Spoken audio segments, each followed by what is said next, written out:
তাদেরকে অবশ্যই 24 ঘন্টার মধ্যে চিহ্নিত করে এই ষড়যন্ত্রের নীল নকশা সবার সামনে। সন্ত্রাসীরা গুলি চালিয়েছে, আমাদের সহযোদ্ধা ঢাকা মেডিকেলে জীবন মৃত্যুর সাথে পাঞ্জা লড়ছে। জুলাই গণঅভ্যুত্থানের পর সন্ত্রাসী কুলাঙ্গাররা এখনো জুলাইয়ের যারা নেতৃত্ব দিয়েছে তাদেরকে টার্গেট কিলিং এর পরিকল্পনা করে যাচ্ছে এবং বাস্তবায়নের পথে এগিয়ে চলছে। এটা আমাদের জন্য লজ্জা। আমাদের ধৈর্যশীলতা এবং অনেক ক্ষেত্রে সুশীলতার কারণে আজকে সেই জুলাই গণঅভ্যুত্থানের হিরোদেরকে জীবন মৃত্যুর সঙ্গে পাঞ্জা লড়তে হচ্ছে।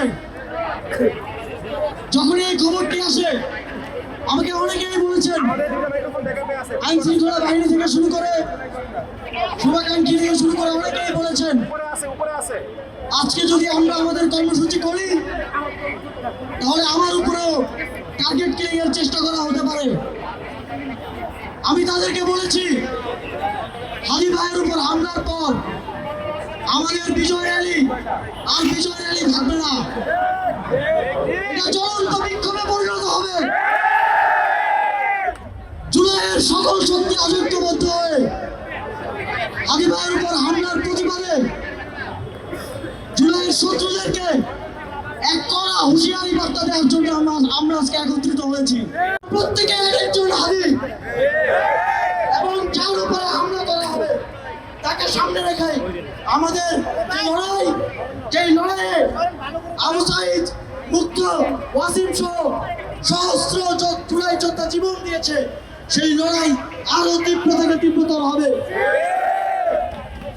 আমি অন্তর্বর্তীকালীন সরকারকে আহ্বান জানাবো এবং একই সাথে নির্বাচন কমিশনকে আহ্বান জানাবো, এই নির্বাচনকে সুষ্ঠুভাবে সম্পূর্ণ করতে হলে আপনারা আওয়ামী লীগের ফ্যাসিবাদের দোষর যারা জামিন পেয়ে আছে, যাদের হাতে অস্ত্র অর্থ কোনো কিছুর অভাব নেই, যাদের পার্শ্ববর্তী পরাশক্তির সহযোগিতা আছে, তাদেরকে 14 শিখের বাইরে রেখে কোনো সুষ্ঠু নির্বাচন সম্ভব না।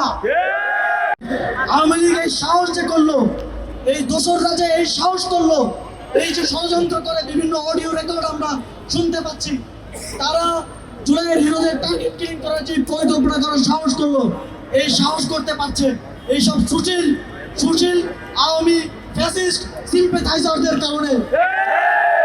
আমরা পরবর্তীতে ওই ভাড়াটিয়া গুলি করা খুনিকে দায়ী করবো না, দায়ী করবো তাদের পক্ষে যারা বয়ান নির্মাণ করছে, যারা সিভিল সোসাইটির নামে টকশোতে গিয়ে তাদেরকে লেজিটিমেসি দিচ্ছে তাদেরকে।